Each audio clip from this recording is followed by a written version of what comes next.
আপনি কি জানেন মৃত ব্যক্তিদের এমন কিছু জিনিস আছে যেগুলো ভুল করেও ব্যবহার করা উচিত নয়। নাম্বার 1, মৃত ব্যক্তির পোশাক। গরুড় পুরাণ অনুসারে মৃত ব্যক্তির পোশাক ভুল করেও পরা বা ব্যবহার করা উচিত নয়, কারণ বলা হয় ওই পোশাকের সঙ্গে মৃত ব্যক্তির শক্তি জড়িয়ে থাকে।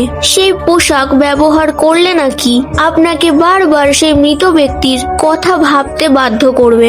এমনও বিশ্বাস করা হয় এর ফলে মৃত ব্যক্তির আত্মা আপনার প্রতি এক ধরনের টান অনুভব করে। এই কারণে শাস্ত্রে বলা হয়েছে মৃত ব্যক্তির পোশাক নদীতে প্রবাহিত করে দেওয়া উচিত। নাম্বার 2, মৃত ব্যক্তির গয়না। গরুড় পুরাণে আরো বলা হয়েছে মৃত ব্যক্তির নিজের গয়নার প্রতি তার মায়া ও টান অনেক বেশি থাকে, যা জামা কাপড়ের থেকেও অধিক বেশি হয়।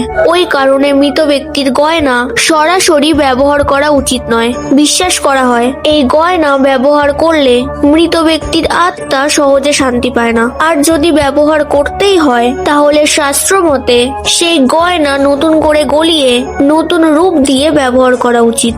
আর গরুড় পুরাণ আমাদের শেখায় শুধু দেহ নয়, মানুষের মায়া, মানুষের স্মৃতিও তার জিনিসের সঙ্গেই থেকে যায়। আপনিও যদি মনে করেন যারা শ্রীকৃষ্ণের ভক্ত তাদের কোনো মায়া স্পর্শ করতে পারে না, তাহলে কমেন্টে লিখতে ভুলবেন না জয় শ্রীকৃষ্ণ।